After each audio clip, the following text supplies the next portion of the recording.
हाँ तो कैसे हो? क्यों?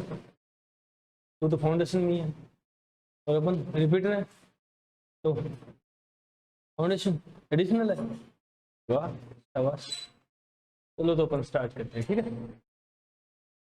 आज टॉपिक जो स्टार्ट करने वाले हैं वो 11th क्लास बायोलॉजी का वो टॉपिक है जो सबसे ज्यादा क्वेश्चन वेटेज रखता है। हालांकि अभी जो नीट हुई है उसमें इतने क्वेश्चन नहीं आए, बट ये टॉपिक मैक्सिमम क्वेश्चन वेटेज रखता है।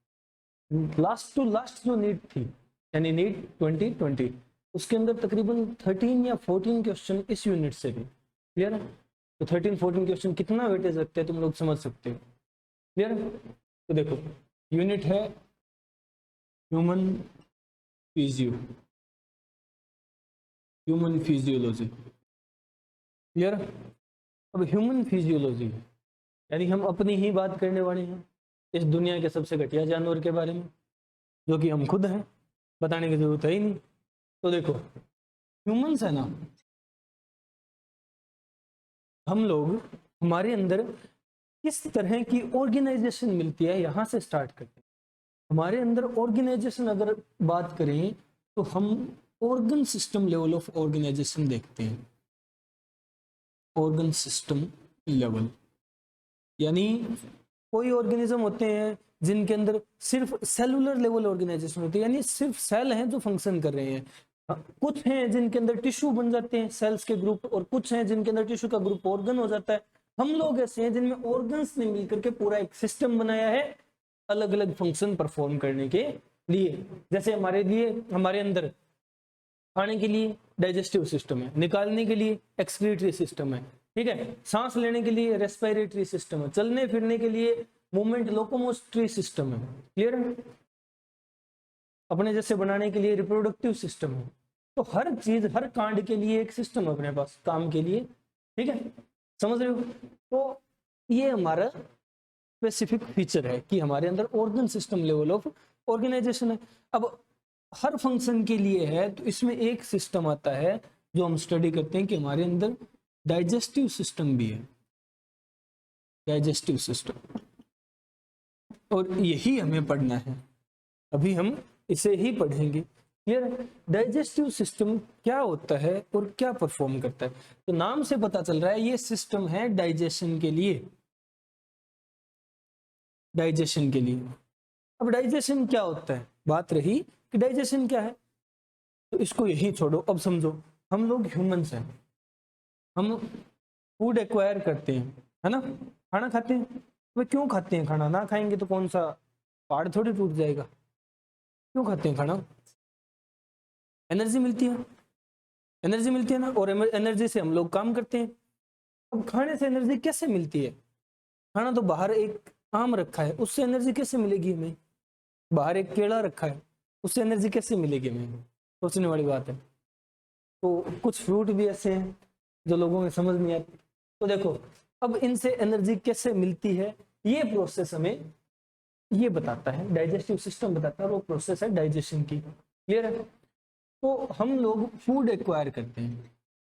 क्लियर है? फूड में बहुत सारे न्यूट्रिएंट्स होते हैं, वो मॉलिक्यूल्स हैं, वो एलिमेंट्स हैं जो हमें एनर्जी प्रोवाइड करते हैं। ये वो न्यूट्रिएंट्स होते हैं। क्लियर है? अब फूड में किस किस तरह के न्यूट्रिएंट हो सकते हैं? किस किस तरह के न्यूट्रिएंट हो सकते हैं? तो फूड में कार्बोहाइड्रेट होता है, एक न्यूट्रिएंट है ये जो हमें एनर्जी देगा। इसको डाइजेस्ट करेंगे तो एनर्जी मिल जाएगी। क्लियर है? नेक्स्ट प्रोटीन है। क्लियर है? ये भी न्यूट्रिएंट है। और इसी तरह एक कैटेगरी आती है फैट की। फैट भी न्यूट्रिएंट है, इससे भी एनर्जी मिलेगी। फिर है विटामिन्स, ये भी न्यूट्रिएंट्स है। नेक्स्ट यही मिनरल्स आते हैं, ये भी न्यूट्रिएंट्स हैं।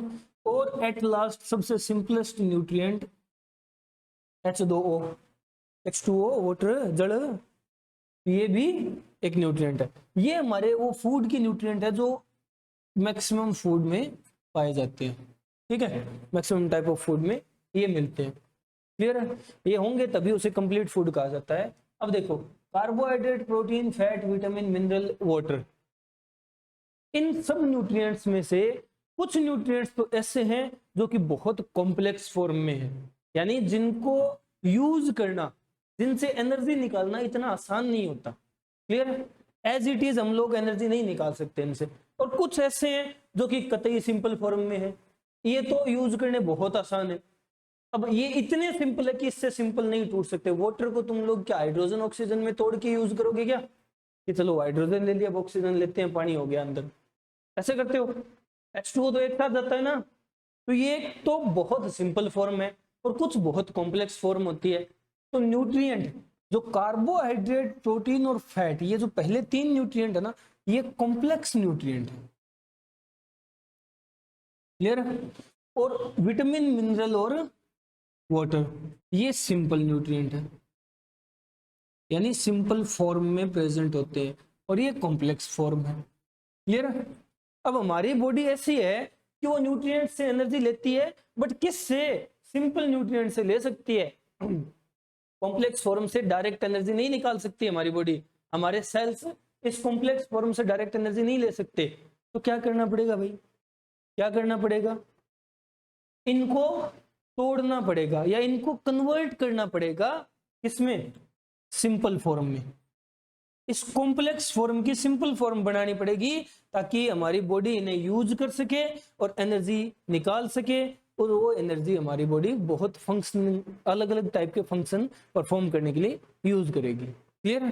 तो इनको तोड़ने की जो प्रोसेस होती है ना, यानी break down of complex organic food material या organic food nutrients into simple form, digestion होती है। अब समझ आया डाइजेशन क्या है? हम ह्यूमंस हैं, हमारे पास हर फंक्शन परफॉर्म करने के लिए एक सिस्टम है, ऐसा ही सिस्टम डाइजेस्टिव सिस्टम है। क्या है इसका मतलब? यहाँ डाइजेशन होगी। डाइजेशन क्या होता है पूछने वाली बात है। तो हम लोग भाई फूड लेते हैं जिनसे न्यूट्रिएंट्स मिलते हैं एनर्जी के लिए, एनर्जी सोर्स है हमारे। अब न्यूट्रिएंट्स तो ये सारे हैं, इनमें से कुछ कॉम्प्लेक्स है, कुछ सिंपल है। सिंपल को डायरेक्ट यूज कर सकते हैं, इनको डायरेक्ट यूज नहीं कर सकते। तो इनको सिंपल बनाना, यही तो डाइजेशन है। समझ रहे हो ना? चलो अब नोट करने लायक फॉर्म में लिखते हैं इसे।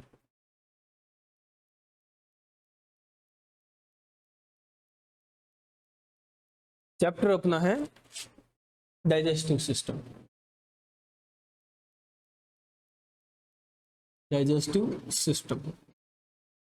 अब इस चैप्टर का जो पर्टिकुलर नाम एनसीईआरटी बताती है वो क्या है? Digestion and absorption.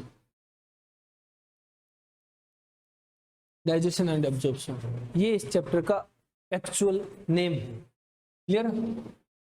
समझ रहे हो? तो यहाँ दो टर्म आई, डाइजेशन तो हम लोगों ने देख लिया क्या होता है, एब्जॉर्प्शन क्या होता है ये भी बात करेंगे। तो सबसे पहले हम लोग फूड एक्वायर करते हैं, फूड में न्यूट्रिएंट्स होते हैं, न्यूट्रिएंट्स दो फॉर्म में होते हैं। अब यहाँ डाइजेशन समझनी है हमें, तो फर्स्ट टर्म है इस चैप्टर में समझने वाली डाइजेशन। डाइजेशन क्या होता है? तो हम लोगों ने क्या जाना डाइजेशन के बारे में? वो प्रोसेस है जिससे कॉम्प्लेक्स ऑर्गेनिक फूड न्यूट्रिएंट्स को तोड़ करके सिंपल एब्जॉर्बेबल फॉर्म में कन्वर्ट करना। सिंपल क्यों? ताकि ये आसानी से एब्जॉर्ब हो सके। अब देखो हमारा फूड है, एक पाइप है, यहां से एंटर करता है और यहां से निकल जाता है। ठीक है? सब कुछ इसी, सारा कांड डाइजेशन का इसी के बीच में होना है। तो भाई डाइजेस्ट तो चलो हो गया, डाइजेस्ट हो गया, पर किस तरह डाइजेस्ट करना है? ऐसा डाइजेस्ट करना है जो यहां से एब्जॉर्ब हो जाए, यहां से निकल जाए, अवशोषित हो जाए, एब्जॉर्ब होकर के सेल्स तक पहुंचे। इस तरह डाइजेस्ट करना है। समझ रहे हो? तो अब डेफिनेशन देखते हैं डाइजेशन की। क्या होता है digestion? It is the process, it is the process of breakdown of complex organic food nutrients into simple absorbable form।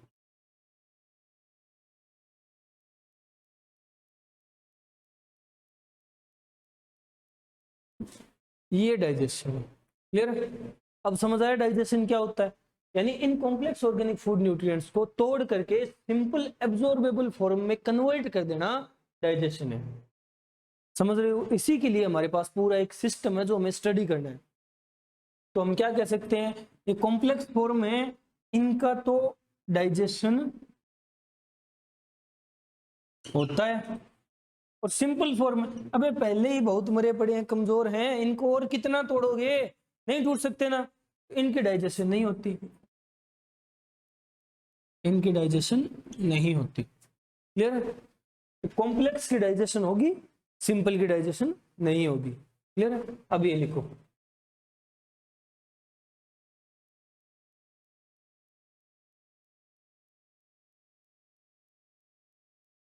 Complex कौन कौन से हैं? कार्बोहाइड्रेट, प्रोटीन, फैट, तीन ही कॉम्प्लेक्स फॉर्म हैं। बाकी बच गए विटामिन, मिनरल और वाटर, ये सिंपल फॉर्म है। निपटाओ जल्दी।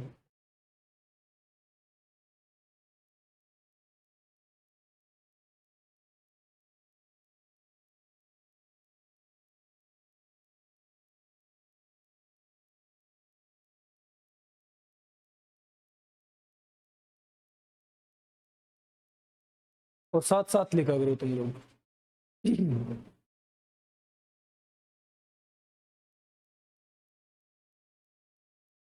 समझ आया हम लोग क्या पढ़ने वाले हैं? चलो, तो अब हमें जानना है कि इस प्रोसेस के लिए जो सिस्टम बना है अपने पास, वो सिस्टम क्या है और किस तरह से बना है। हम लोगों ने कहा कि वो एक ऑर्गन सिस्टम है ना? तो ऑर्गन सिस्टम तो ऑर्गन्स के मिलने से बनेगा। कौन कौन से ऑर्गन मिले होंगे इस सिस्टम को बनाने के लिए? तो देखो, हम बात कर रहे हैं organs of digestive system. Digestive system के ऑर्गन्स कौन कौन से हैं? तो देखो, हम लोग कैसे पता करेंगे कौन कौन से ऑर्गन है? हम एक सिंपल सा मेथड अपनाते हैं कि फूड है ना, उसका पाथ ट्रेस कर लेते हैं। फूड कैसे कैसे हमारे अंदर से गुजरता है, कौन कौन से चेंबर से, कौन कौन से पार्ट से होकर के गुजरता है, तो हमें डाइजेस्टिव ऑर्गन का पता चल जाएगा। तो देखो, इसमें पहला ऑर्गन है, सबसे स्टार्टिंग पॉइंट जहां से फूड हमारी बॉडी में इंटर होता है, क्या है? ये ओपनिंग है। ठीक है, जस्ट एक ओपनिंग, इस ओपनिंग को कहा जाता है माउथ। क्लियर है? माउथ सबसे फर्स्ट पार्ट है। अब ये ओपनिंग है, कौन सी साइड की ओपनिंग है बॉडी में? कौन सी साइड की ओपनिंग है बॉडी में? 6 साइड होती है ना? कोई भी ऑब्जेक्ट हो 6 साइड मानी जाती है, फ्रंट, बैक, अपर, लोअर, और ये साइड वाली लेफ्ट राइट, लेफ्ट और राइट, ये साइड है। अब ये 6 साइड है। ये तो हुई नॉर्मल जो हम लोग लैंग्वेज यूज करते हैं। बायोलॉजिकल टर्म्स में इन साइड के लिए क्या क्या टर्म्स यूज होती है, या बायोलॉजिकली इन साइड्स को क्या कहा जाता है? तो देखो, कोई भी ऑब्जेक्ट है, फॉर सपोज ये कोई ऑब्जेक्ट है, बायोलॉजी में जब हम लोग पढ़ते हैं ना किसी भी चीज के बारे में, तो हमेशा उस ऑब्जेक्ट की रिस्पेक्ट मानते हैं। अब मुझे किसी के बारे में बताना हो तो मैं मानूंगा वो मेरे सामने है, यहाँ, ठीक है, उसका मुंह मेरी तरफ है और पिछवाड़ा दूर है मुझसे, ठीक है, ये मानूंगा। चाहे कोई डायग्राम हो, चाहे बिना डायग्राम के पूछा हो, रिस्पेक्ट हमेशा अपने सामने लेनी है। अब सामने लोगे तो साइड कौन कौन सी होगी? देखो, अपर साइड, ठीक है। तो यहाँ हम लोग छोटा सा एक स्ट्रक्चर बना लेते हैं।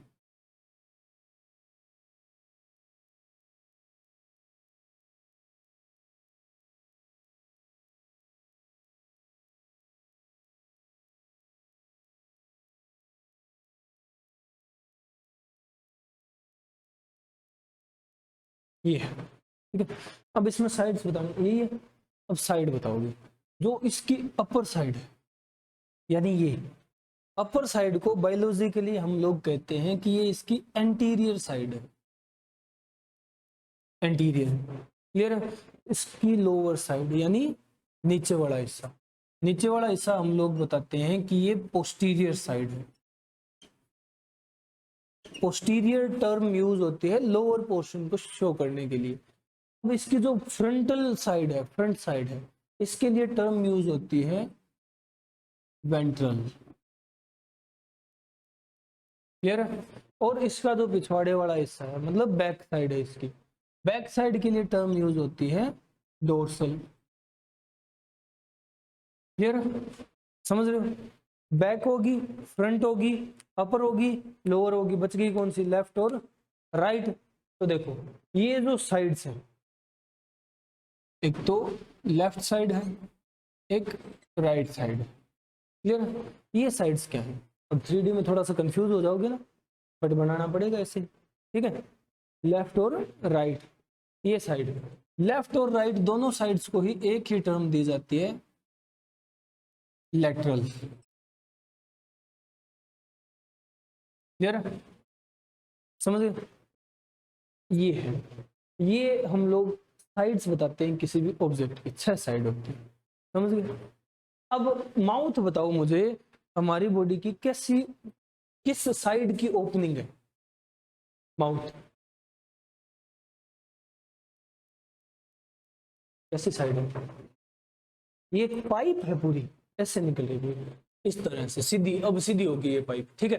अब किस साइड की ओपनिंग है? इस साइड की है ना, तो एंटीरियर साइड। माउथ है anterior opening, anterior opening. Clear है? अब ये बात हुई खत्म। अब हम चलते हैं आगे, नेक्स्ट।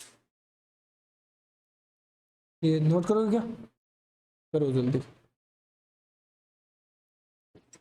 साथ के साथ करते रहो।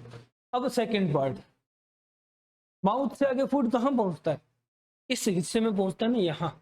इस हिस्से को क्या बोलते हो जहां अपने दांत हैं? ये इस खाली खोखले हिस्से को क्या बोलते हो? क्योंकि खोखला है ना ये अंदर से, तो इसको क्या बोलते हैं? ये सेकंड पार्ट है, ये है buccal cavity. Buccal cavity. Clear है? समझ गए? नेक्स्ट, बक्कल कैविटी में कई पार्ट आते हैं, जब डिटेल आएगी तब डिस्कस करेंगे। ठीक है? नेक्स्ट, थर्ड, बक्कल कैविटी से निकल करके फूड कहाँ पहुंचता है?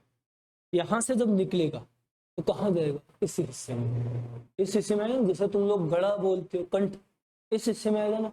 इस हिस्से के लिए क्या टर्म यूज होती है? इसे हम लोग कहते हैं फेरिंक्स। फेरिंक्स। क्लियर है? फेरिंक्स से निकल करके फोर्थ पार्ट फूड कहाँ पहुंचता है?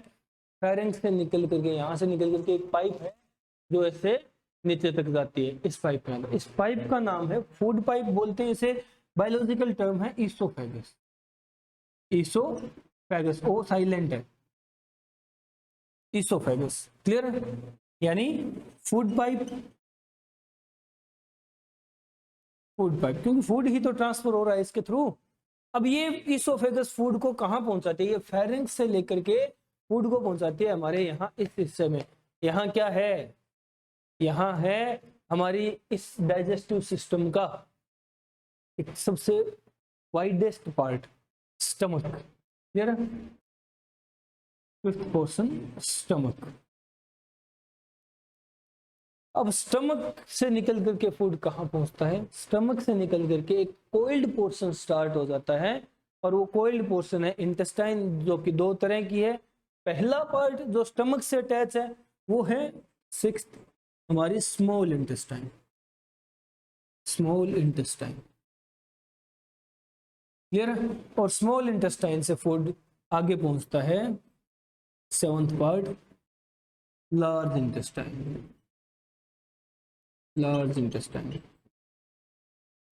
लार्ज इंटेस्टाइन से जब निकलता है फूड तो क्या होगा? कहां पहुंचेगा? लार्ज इंटेस्टाइन का जो लास्ट पोर्शन है ना, उस पे एक ओपनिंग होती है। जैसे पहले पोर्शन पे बक्कल कैविटी, पहला पोर्शन, इस पे ओपनिंग माउथ है ना, तो इसी तरह लास्ट लार्ज इंटेस्टाइन वाले हिस्से पे एक ओपनिंग होती है। क्लियर है? जिसके थ्रू अनडाइजेस्टेड, अब इस पूरे रास्ते में डाइजेशन हो गया फूड का, ठीक है, जो हमें एब्जॉर्ब करना था वो एब्जॉर्ब कर चुके हैं। अब बच गया कचरा, वेस्ट। ठीक है? जो हमारे लिए यूजफुल नहीं है उसको निकालना पड़ेगा। डेली काम करते हो 2-3 बार ये। ठीक है? तो ये निकलता है इस लास्ट ओपनिंग के थ्रू, जिसका नाम है एनस। अब एनएस ओपनिंग है, किस साइड की ओपनिंग है बताओ? जैसे ये एंटीरियर ओपनिंग थी तो जस्ट इसके अपोजिट नीचे की साइड की ओपनिंग है, जिसे हम लोग कहेंगे कि ये पोस्टीरियर ओपनिंग है। Posterior opening, clear? समझ रहे हो? पोस्टीरियर ओपनिंग है डाइजेस्टिव सिस्टम की। अब ये पूरा पार्ट है ना, ये पूरा का पूरा डाइजेस्टिव सिस्टम, ये जो पार्ट्स हम लोगों ने डिस्कस किए, ये पूरा एक ट्यूबुलर फॉर्म में अरेंज होता है, एक पाइप जैसी स्ट्रक्चर है इसकी, ठीक है? ये एनएस है और ये माउथ है, एक पाइप जैसी स्ट्रक्चर है। इसलिए हम लोग इसके लिए पूरे डाइजेस्टिव सिस्टम के लिए एक टर्म यूज कर लेते हैं, इसे हम लोग कहते हैं एलिमेंट्री कैनाल। क्लियर? ये कैनल है, एलिमेंट्री कैनाल है, क्लियर? जिसके थ्रू फूड का डाइजेशन होगा, पूरा डाइजेस्टिव सिस्टम। अब ये तो वो ऑर्गन्स हैं जो ये डाइजेस्टिव सिस्टम बना रहे हैं, मतलब जिनका फिजिकल यूज हो रहा है इस पार्ट के लिए, ठीक है, जिनके थ्रू फूड ट्रेवल होता है। अब इनके सिवाय भी कुछ ऑर्गन्स ऐसे हैं जो इनडायरेक्टली यूज होते हैं, क्लियर? यानी जो हेल्पिंग है, जो हेल्प करते हैं डाइजेशन में, इन्हें हम लोग कहते हैं ये एसेसरी ऑर्गन्स हैं, क्लियर है? यानी हेल्पिंग ऑर्गन्स है, एसेसरी ऑर्गन्स। एसेसरी ऑर्गन्स में हम लोग किसे काउंट करते हैं? एसेसरी ऑर्गन्स में आएंगे ग्लैंड्स, एल है बीच में, ध्यान देना, ग्लैंड आएंगे, ठीक है? अब ग्लैंड है तो क्या होता है, इस टर्म का मतलब क्या है? ग्लैंड क्या होते हैं? हमारी बॉडी में ऐसे बहुत सारे स्ट्रक्चर हैं जहां ऐसे पार्ट डेवलप होते हैं, ऐसे पार्ट डेवलप किए जाते हैं जहां से कुछ न कुछ सिक्रीट किया जाएगा। वो सिक्रीशन केमिकल मटेरियल भी हो सकती है, वो सिक्रीशन कोई फिजिकल एंटिटी भी हो सकती है, कुछ भी हो सकती है, यानी एंजाइम भी सिक्रीट किए जा सकते हैं, कोई केमिकल हार्मोन वगैरह, कोई जूस, कोई मैसेंजर पार्टिकल भी सिक्रीट किया जा सकता है। ऐसे पार्ट्स को ग्लैंड कहा जाता है जो ये सिक्रीशन का काम करते हैं, क्लियर है? अब ग्लैंड भी ऑल ओवर 3 टाइप के होते हैं, बट हम यहाँ डिस्कस नहीं करेंगे। अब यहाँ ग्लैंड कौन कौन से हैं ये बात कर लेते हैं अपन, क्लियर है? हमारे लिए हमारे डाइजेस्टिव सिस्टम में एसेसरी हेल्पिंग ग्लैंड कौन कौन से हैं? तो हेल्पिंग ग्लैंड हमारे पास हैं, पहला हमारी बक्कल कैविटी में होता है सलाइवरी ग्लैंड, बट हम डिस्कस नहीं करेंगे उसको। क्यों? क्योंकि वो इस बक्कल कैविटी का पार्ट है, तो यही डिस्कस कर लेंगे। हमें वो ग्लैंड डिस्कस करने जो इस पूरे सिस्टम से अलग हों, ठीक है, अलग से एग्जिस्टेंस है जिनकी, इनके पार्ट नहीं है जो। तो इसमें पहला आता है हमारी बॉडी का लार्जेस्ट ग्लैंड, लिवर, क्लियर? फिर सेकंड ग्लैंड यहाँ है, लिवर के साथ अटैच होता है एक छोटा सा part, gall bladder, gall bladder. और फिर थर्ड यही एक थर्ड पार्ट होता है, लीफ लाइक स्ट्रक्चर है, पैनक्रियाज। ये 3 एसेसरी ग्लैंड है जो हम लोग अलग से डिस्कस करते हैं। तो ऑल ओवर कितने पार्ट हो गए डाइजेस्टिव सिस्टम में? 8 ऑर्गन्स हैं और 3 ये ग्लैंड है, क्लियर है? 11 पार्ट हो गए। ये 11 पार्ट में हमारा डाइजेस्टिव सिस्टम कंप्लीट होता है। इन सब की जब स्टडी कर लेंगे ना तो डाइजेस्टिव सिस्टम या डाइजेशन कंप्लीट हो जाएगी, कुछ नहीं बचेगा, समझ रहे हो? तो अब हमें इस सिस्टम की स्टडी करनी है एक एक पार्ट से, एक एक पार्ट लेकर के, क्लियर है? समझ रहे हो? ये हो गया। चलो अब आगे चलते हैं। अब एलिमेंट्री कैनाल की स्टडी करनी है हमें।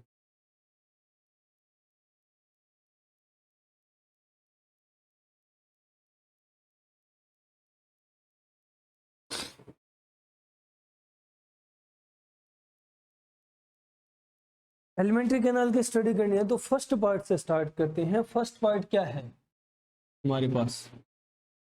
फर्स्ट पार्ट है एंटीरियर ओपनिंग इस एलिमेंट्री कैनाल के डाइजेस्टिव सिस्टम की, जो कि माउथ है। अब माउथ को हम लोग किस तरह से डिफाइन करेंगे? पहली बात तो यही कि एंटीरियर ओपनिंग है, एंटीरियर ओपनिंग है, क्लियर है? सेकंड कि ऐसी ओपनिंग है जो कि गार्ड रहती है यानी वो ओपनिंग जिसका खुलना व बंद होना कौन रेगुलेट करता है, या वो रेगुलेट होता है, किससे रेगुलेट होता है, किसके थ्रू इस ओपनिंग को गार्ड किया जाता है। तो ये गार्ड होती है, guarded by two muscular flaps called, दो मसल्स के बने हुए पर्दे जैसे स्ट्रक्चर्स हैं, मसल्स हैं जहां मसल क्या करती है, मूवमेंट, तो मूवमेंट है, ऐसे स्ट्रक्चर्स हैं वहां जिन स्ट्रक्चर्स में मूवमेंट होगी, मसल्स होगी। अब ये कौन से स्ट्रक्चर है, दो हैं, इन्हें हम लोग कहते हैं लिप्स।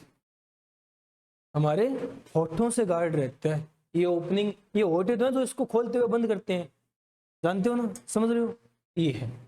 अब नेक्स्ट इंपॉर्टेंट पॉइंट जो हम लोग यहाँ स्टडी करते हैं वो क्या है कि चलो माउथ तो कंप्लीट हुआ, माउथ तो जस्ट ये ओपनिंग है और कुछ नहीं है, और कुछ नहीं है। बट माउथ के बाद सेकंड पार्ट जो हम लोग स्टडी करते हैं बक्कल कैविटी। अब बक्कल कैविटी और माउथ के बीच में एक जगह आती है, एक पार्ट है, क्या है, कौन सा पार्ट है, टंग तो बक्कल कैविटी का हिस्सा है, तो कौन सा पार्ट है, वो पार्ट है ये दांतों के, दांत से बक्कल कैविटी स्टार्ट होती है, दांतों के और होठ के बीच की ये जो जगह है ना, ये वो पार्ट है, क्लियर, समझ रहे हो, ये वाला पार्ट, जान गए, क्लियर है, इसीलिए इसको स्टडी किया जाता है। इस पार्ट का नाम है, खाली जगह है ये, कुछ नहीं है यहाँ, इसलिए टर्म यूज होती है वेस्टिब्यूल। अब ये नहीं है कि वेस्टिब्यूल टर्म सिर्फ इसीलिए यूज होती है, इस पार्ट का ही नाम है, नहीं, खाली जगह जहां भी होगी उसे वेस्टिब्यूल बोल सकते हैं हम लोग, क्लियर है, वेस्टिब्यूल है ये। वेस्टिब्यूल को याद कैसे रखोगे और क्यों बात कर रहे हैं इसकी, ना बात करते तो क्या घट जाता, तो नीट ने क्वेश्चन पूछा इस पे, इसलिए बात कर रहे हैं, क्या है, कैसे याद रखोगे। तो जैसा अभी अभी हम लोगों ने मूवमेंट किया था वो इसलिए पढ़ रहे हैं इसे, क्यों, क्योंकि ये वो पार्ट है जहां पर मैक्सिमम चांसेस रहते हैं ओरल कैंसर के। ओरल कैंसर क्या है, मुंह की कैंसर, ये बीड़ी सिगरेट के पैकेट आते हैं, इन पे वो फोटो छपी आती है, लोग देखते हैं फिर भी पीते हैं, पता नहीं क्या मेंटेलिटी हो रखी है लोगों की। अबे वो फोटो बता रही है कि तुम्हारा हाल ये होने वाला है, फिर भी तुम लोग पी रहे हो। कंपनी वाले चिंक चिंक क्या बताते हैं, smoking kills, smoking kills, smoking kills. अबे तंबाकू सेवन ले लेगा जान, समझ रहे हो, फिर क्यों नहीं समझते लोग, नहीं समझते, चलो कोई बात नहीं, अपन क्यों बहस कर रहे हैं, ट्राई किया किसी ने, किया है, करना भी मत देखो, मैं तो यही सजेस्ट करूंगा, बाकी तुम्हारी जिंदगी है, खतरों से खेलना हो तो ट्राई कर सकते हो, बट नहीं करना चाहिए। देखो वेस्टिब्यूल क्यों पढ़ रहे हैं, क्योंकि नीट ने क्वेश्चन पूछा था और उसका रीजन यही था कि maximum chances of oral cancer कहाँ होते हैं, वो वेस्टिब्यूल में होते हैं। इसको याद कैसे रखेंगे, इसे हम लोग कहते हैं खन्नी चैम्बर, खन्नी चैम्बर। अब वो खन्नी पान बीड़ी गुटखा वो यहीं खाते हैं ना, वो मसलते हैं और वो लगाते हैं, वो यहीं जाता है सारा, यहीं रोक के रखते हैं, फिर उसको ऐसे फूक देते हैं, होता है ऐसा कुछ, तो देखा है मैंने इसलिए बता रहा हूँ। तो ये है वो खन्नी चैम्बर, इसलिए पढ़ रहे हैं। और नीट का क्वेश्चन यहाँ था कि मैक्सिमम चांसेस होते हैं यहाँ, maximum chances of oral cancer, मुंह की कैंसर के मैक्सिमम चांस है, क्लियर है, इसलिए पढ़ते हैं, वेस्टिब्यूल को इंपॉर्टेंट है याद रखना, क्लियर है, निपटाओ,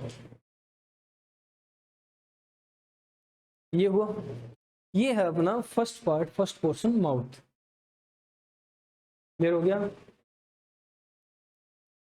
अब बात करते हैं नेक्स्ट सेकंड पार्ट में।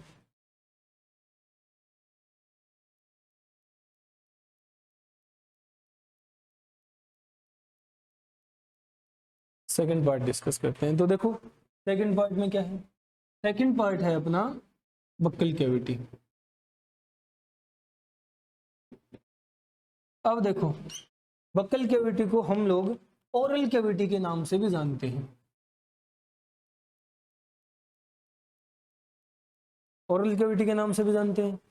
ये है क्या, जहां कैविटी टर्म यूज हो जाए ना, कैविटी। तो समझ लेना हम लोग एक खाली थोथी जगह की बात करें। थोथी क्या होता है? वैकेंट, खाली हो जो, ठीक है। अब खाली जगह कैसे बनेगी? अगर मैं कहूँ कि ये रूम खाली है तो इस रूम में क्या होगा? क्यों कुछ नहीं होगा? अबे गधे, खाली बताना है ना मुझे। खाली रूम बता रहा हूं तो रूम तो होगा ना कम से कम। रूम है, रूम में क्या होगा? इसकी छत है, इसका फर्श है, इसकी दीवारें हैं, यही तो होगा। होगा ना? इसकी एंटीरियर साइड है, इसकी पोस्टीरियर साइड है, इसकी डोर्सल वेंट्रल लेटरल साइड्स हैं, होगी ना?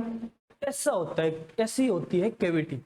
कैविटी होती है होलो स्पेस, वैकेंट स्पेस, खाली जगह। क्लियर है? अब कोई चीज खाली है, उसको खाली बनाने के लिए उसको चारों तरफ से कुछ बाउंड्री तो दी गई होगी ना। तो वो बक्कल कैविटी में बाउंड्री क्या होती है उसकी बात कर लेते हैं। बक्कल कैविटी में बाउंड्री की अगर बात करें, बक्कल कैविटी कैसे बनी है, तो कुछ पार्ट, कोई भी एक हिस्सा होगा जिसने इसकी रूफ बनाई है। क्लियर है? बनाई है। कोई एक हिस्सा होगा जिसने इसका फ्लोर बनाया है, होगा। कोई एक हिस्सा होगा जो कि इसके लेटरल साइड में प्रेजेंट है, दीवारों वाली जगह। वॉल्स नहीं कह रहा मैं, रीजन है उसका बताऊंगा क्यों नहीं कह रहा। मैं कह रहा हूं लेटरल साइड, होगा ना? अबे होगा, तो तब जाकर के ये कंप्लीट होगी। तो कौन सा पार्ट है जो इसकी रूफ बनाता है, कौन सा पार्ट है जो फ्लोर बनाता है, और कौन सा पार्ट है जो लेटरल साइड में प्रेजेंट है? बक्कल कैविटी में ध्यान दो, ये कैविटी थोड़ी जगह है, खाली जगह है। इसकी रूफ क्या है? इसका रूफ, इसकी रूफ है हमारा तालु, पैलेटाइन। रूफ का काम कर रहा है पैलेटाइन। क्लियर है? समझ गए? फिर फ्लोर, फ्लोर क्या है? फ्लोर का काम कर रहा है, फ्लोर फर्श, फर्श क्या है भाई? फ्लोर का काम कर रही है हमारी टंग। टंग को लिंगुआ भी बोलते हैं। लिंगुआ टर्म भी टंग के लिए यूज होती है, और ग्लोसा टर्म भी। टंग, लिंगुआ या ग्लोसा एक ही चीज की बात हो रही है। लेटरल साइड में क्या है इसके? इसके लेटरल साइड में है हमारे टिथ। क्लियर है? तालु, तालु भी नहीं, ऊपर वाला हिस्सा, ठीक है। ये है। अब देखो एक चीज, हम लोगों ने लेटरल में टिथ को बताया है, तो ये कहाँ गए? ये कुछ कुछ क्रू वाले कहाँ गए? ये वे कहाँ गए? इनकी बात क्यों नहीं की? तो देखो, अगर हम कहें कि वॉल है, तो वॉल तो एक्चुअल में यही है। कैविटी की बात करें ना, रूफ देखा, फ्लोर देखा, वॉल, वॉल तो एक्चुअल में यही है। बट ये यूजफुल नहीं है ना, इनका कोई काम नहीं है। हम लोग देख रहे हैं, हम बात कर रहे हैं किसकी? कि लेटरल साइड में दांतों को वॉल क्यों नहीं कहा? वॉल हिलती नहीं है, तो ये हिल के कहीं नहीं जाती, ये यहीं रहती है। दांत हिलते हैं, ऊपर नीचे होते रहते हैं, खुलते बंद रहते हैं, समझ रहे हो? तो इसलिए उनको वॉल ना कह करके लेटरल कहा है। इसकी वॉल्स क्या है? वॉल क्या है? ये क्या बोलते हो इन्हें? गाल, चिक,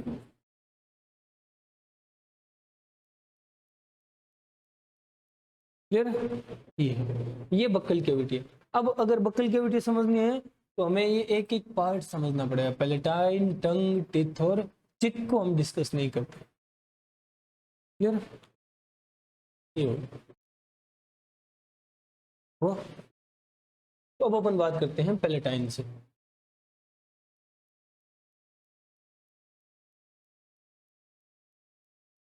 पैलेटाइन की बात कर लेते हैं।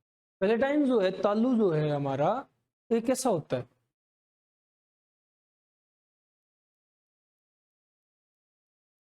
ऐसा पार्ट है ना बे, ऐसा पार्ट है ना, है। अब देखो क्या होता है, इस पैलेटाइन को दो पार्ट में डिवाइड किया जाता है। एक पार्ट जिसे हम लोग कहते हैं हार्ड पार्ट, और एक पार्ट जिसे हम लोग कहते हैं सॉफ्ट पार्ट। अब ऐसा क्यों कहा, ये पता चलेगा तब जब तुम लोग एक एक्सपेरिमेंट करोगे। क्या कि तुम्हारे पास जीभ है, तुम्हारे पास खुद का तालु है, किसी दूसरे में तो चेक मत करना, खुद के तालू पे खुद की जीभ टच करके देखो, आगे वाले हिस्से पे टच करो और फिर पीछे वाले पे टच करो, क्या फील हो रहा है? आगे वाला पार्ट थोड़ा सा हार्ड है और पीछे वाला थोड़ा सा सॉफ्ट है। अब ये पार्ट है, आधा पार्ट हार्ड है, आधा सॉफ्ट है। अब पार्ट कहो या फिर मैं कहूँ इस ये आगे वाली साइड हार्ड है, पीछे वाली साइड सॉफ्ट है, ठीक है, एक ही बात है ना। तो मैं कहता हूँ कि ये तो हार्ड पोल है। पोल पोल मतलब डायरेक्शन बताने के लिए यूज करते हैं, नॉर्थ और साउथ पोल, तो वैसा कुछ है। हार्ड पोल है और ये सॉफ्ट पोल है। अब ये हार्ड क्यों हुआ भाई? ये हार्ड क्यों हुआ? क्योंकि यहाँ बोन प्रेजेंट होती है, क्लियर है, इसलिए हार्ड है। ये सॉफ्ट क्यों हुआ? क्योंकि यहाँ बोन नहीं है गधो, सोच लो थोड़ा सा, बोन नहीं है इसलिए सॉफ्ट हो गया, समझ रहे हो? एक चीज पता चली। दूसरी, रुको, अब दोबारा टच करो, आगे वाले को फील करो और पीछे वाले को फील करो, दोबारा बताओ क्या महसूस हो रहा है?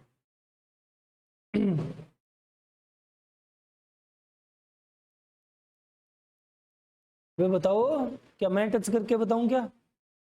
गधो बताओ क्या फील हो रहा है? किस हिसाब से मुंह से बताना है? आर्ट ऑफ तो हो गया, और क्या फील हो रहा है? फील नहीं हो रहा कुछ? ऐसा नहीं लग रहा कि आगे वाला पार्ट थोड़ा सा खुरदुरा है? नहीं लग रहा क्या? और पीछे वाला पार्ट थोड़ा सा चिकना सा फिसल रही है जिस पे जीभ, लग रहा है? अबे लग रहा होगा, लग रहा होगा, मुझे पता है। तो ये आगे वाला पार्ट खुरदुरा यानी रफ क्यों है और पीछे वाला स्मूथ क्यों है? देखो, आगे वाला पार्ट थोड़ा सा रफ है क्योंकि यहाँ यहाँ ये पार्ट रफ है, रीजन है कि यहाँ रूगे प्रेजेंट है,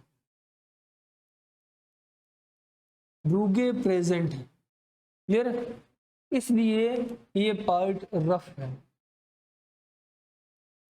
क्लियर। अब ऐसा क्यों है? रूगे क्या है? रूगे हैं छोटे छोटे fine finger like structures. Villi तो बड़े फिंगर लाइक स्ट्रक्चर होगी, ये छोटे छोटे छोटे छोटे जैसे ऐसे उभार हैं, ऐसे ऐसे ऐसे उभार है, ठीक है, छोटे छोटे, तो रूगे प्रेजेंट है। अब रूगे यहाँ क्यों दिए गए? इसको थोड़ा सा खुरदरा क्यों बनाया गया? सोचने वाली बात है ना, इसको खुरदरा पीछे वाले को चिकना रखा गया, क्यों रखा गया भाई? क्योंकि ये ग्रिप देता है, प्रोवाइड ग्रिप, ग्रिप प्रोवाइड करता है। अब किसे ग्रिप प्रोवाइड करता है, कैसे ग्रिप प्रोवाइड करता है? तो देखो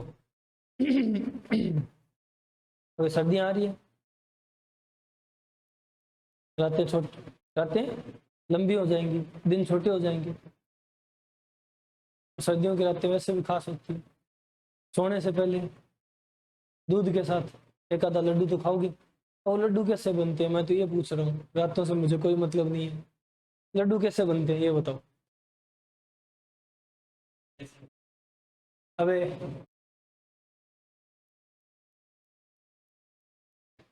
टेक्निक पूछ रहा हूँ, लड्डू लड्डू जैसे चाहे किसी चीज का भी बनाना हो, बूंदी का, बेसन का, मूंग का, किसी का भी बनाना हो, गूंद का, उसको क्या करते हैं, ऐसे ऐसे ऐसे ऐसे ऐसे ऐसे रोल करते हैं, तब जाकर के वो गोल होते हैं ना, तब जाकर के वो छोटे छोटे पार्टिकल आपस में बनते हैं और एक लड्डू बन जाता है। वैसा ही कुछ यहाँ होता है, हम लोग फूड खाते हैं ना, हमारे दांत उस फूड को बहुत छोटे छोटे पार्टिकल्स में तोड़ देता है, और ये छोटे छोटे पार्टिकल्स आगे नहीं जा पाते, नहीं जा पाएंगे। क्यों नहीं जा पाएंगे ये हम लोग पढ़ेंगे जब पॉइंट आएगा, बट ये आगे नहीं जा पाते, आगे नहीं जा पाते। तो इसलिए क्या किया जाता है, इनको एक ऐसा ही लड्डू जैसा स्ट्रक्चर, एक ऐसा गोला बनाया जाता है, खाते हो तब फील करते हो ना, ऐसा होता है, वो गोला जाता है अंदर आगे, ठीक है, उसको कहते हैं बोलस, निवाला।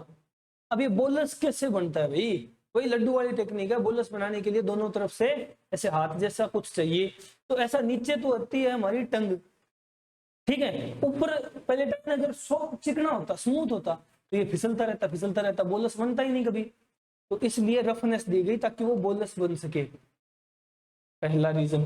दूसरा रीजन कि हमारी जो टंग है ना वो कभी भी नीचे रेस्ट नहीं करती। अगर सो भी रहे हो ना तो ध्यान देना हमारी टंग हमारे तालू से चिपकी हुई होगी। Tongue always rest on the palatine, समझ रहे हो, तो वो ग्रिप मिल सके। इसलिए ग्रिप मिल सके तो ये रफ किया गया है, रफ हुआ है रुगे की प्रेजेंस से, समझ रहे हो। ये तो हुई हार्ड पोल की बात। अब सॉफ्ट पोल में भी एक मॉडिफिकेशन है। वो क्या है कि सॉफ्ट पोल जो है वो एक्सटेंड होकर के ऐसा घंटे जैसा स्ट्रक्चर बन जाता है, ठीक है। शीशे में कभी आ करके देखा हो तो वो एक झूलता हुआ दिखेगा घंटे जैसा स्ट्रक्चर, देखा है। घर वाले डराते होंगे कि टूट गया तो सल्ट जाओगे, डराया था। कैसे घर वाले हैं तुम्हारे? हमें तो डराया जाता था भाई, टूटने नहीं दिया हम लोगों ने कभी। तो ये क्या है? ये सॉफ्ट पोल की एक्सटेंशन है जिसका नाम होता है यूवुला। क्या नाम है? कौन सा लाला? यूवुला, ठीक है, यूवुला। अब ये क्या काम आता है? अभी ये घंटा क्यों लगाया गया है यहाँ? ये क्यों लटकाया गया है यहाँ? वैसे ही लटकने वाली बहुत सारी चीजें अपने पास, ये क्यों लटकाया गया है? सोचने वाली बात है ना। तो देखो क्यों लटकाया गया। अब ये हमारी बक्कल कैविटी की ओपनिंग है माउथ, ठीक है। ये इसके ऊपर एक छोटी ओपनिंग है नेजल चेंबर की, ठीक है। ये बक्कल कैविटी है और ये नेजल चेंबर है, ठीक है। ये आगे जाकर के एक ही जगह खुलते हैं जो कि फेरेंक्स बनता है अपना, और इस फेरेंक्स में नीचे फिर दो पाइप खुलती है, एक विंड पाइप और दूसरी फूड पाइप, ऐसा होता है।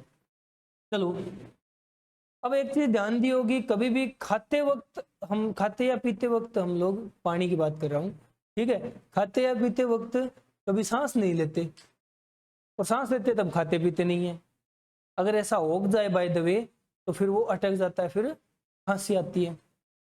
होता है, क्यों होता है? क्योंकि खाते पीते वक्त अगर सांस लेंगे तो ये आगे है विंड पाइप, ये है विंड पाइप, ठीक है, और ये है फूड पाइप। तो खाना जाना चाहिए यहां से यहां, अगर ये खुली हुई तो खाना यहां चला जाएगा ना। अगर यहां चला गया तो यहां से वापस आने का रास्ता नहीं होता और यहां अटक जाता है खाना। अब देखो एक चीज है, घुसने वाली जगह घुस नहीं रहा है, दूसरी जगह घुसेगा तो दिक्कत तो आएगी, समझ रहे हो ना। कोई चीज किसी चीज के लिए बनी है पर्टिकुलर, उससे जगह दी गई है घुसने के लिए, मतलब फूड के लिए फूड पाइप है, तो वो कहीं और घुसेगा तो फिर चोट खाएगा, दिक्कत आएगी, दुखी होगा, होता है। तो वही बात होती है, अगर फूड यहाँ पहुंच गया तो वो यहाँ फंस जाएगा, फंस गया तो विंड पाइप हो जाएगी बंद, और विंड पाइप बंद होगी तो सांस नहीं आएगा और सल्ट जाओगे तुम लोग, सफोकेशन, चोक होकर के फाइल बंद हो जाएगी तुम्हारी। तो इसलिए खाते वक्त और पीते वक्त कभी सांस नहीं लेते, ठीक है। ले लिया तो फिर वो खांसी उठती है, छोटा सा पार्टिकल चला गया, उसको खांस करके हम लोग बाहर निकाल देते हैं, ये होता है। तो फूड कभी यहाँ नहीं जाता। अब ये क्यों नहीं जाता? क्योंकि यहाँ एक ढक्कन लगाया गया है जो कि इसको बंद कर देता है जब हम खाते व पीते हैं, ठीक है। तो फूड या पानी डायरेक्ट यहाँ चला जाता है, समझ गए। चलो ये हुई बात। अब अगर यहाँ जा सकता है, पानी पी रहे हैं तो पानी तो यहाँ से यहाँ भी तो घुस सकता है, लिक्विड है ना, वो तो घुस सकता है, यहाँ क्यों नहीं घुसता? तो यहाँ घुसने से रोकने के लिए ही ये घंटे जैसी स्ट्रक्चर यूला लगाई गई है जो इसको रेगुलेट करता है। जब ये ढक्कन इसको बंद करता है, ये यूला इसे बंद कर देता है, ताकि खाते और पीते वक्त जो भी चीज आई वो यहाँ चली जाए, और जब सांस लेनी होती है तो ये खुल जाता है और ये ढक्कन भी खुल जाता है, तो हवा सीधी यहाँ चली जाती है। समझ आया? अबे रास्ता समझ आया क्या? क्लियर है? समझ रहे हो? ये है, इसलिए यूवुला लगाया गया है ताकि वो इस नेजल चेंबर की बाहर वाली ओपनिंग तो ये है, ये अंदर वाली ओपनिंग है, इन्हें कहा जाता है एक्सटर्नल नोस्ट्रिल, ये है इंटरनल नोस्ट्रिल। तो ये यूवुला इसलिए लगाया गया है ताकि ये इंटरनल नोस्ट्रिल को गार्ड कर सके, उसका खुलना हुआ बंद होना रेगुलेट कर सके, नियंत्रित कर सके। तो यूवुला क्या करता है? Regulate regulate the opening, regulate the opening and closing of internal nostril बोल दो या नेयर बोल दो, एक ही बात है, मैं nostril कह रहा हूं, इंटरनल nostril, और इसके लिए दूसरी टर्म यूज होती है और इंटरनल नेयर। क्लियर? ये काम है हमारे घंटे जैसे यूला का, तो कहते हैं ना घंटा काम आएगा, अबे घंटा ही काम आता है। ठीक है, आ रहा है ना? नहीं तो पानी फिर यहां से बाईपास होता, यहां से डाल रहे हो, यहां से निकल रहा है, क्या फायदा हुआ? समझ रहे हो? तो ये है यूला, ये अपना पहले टाइम है। क्लियर है? हो गया? बाकी अपन कल डिस्कस करते हैं।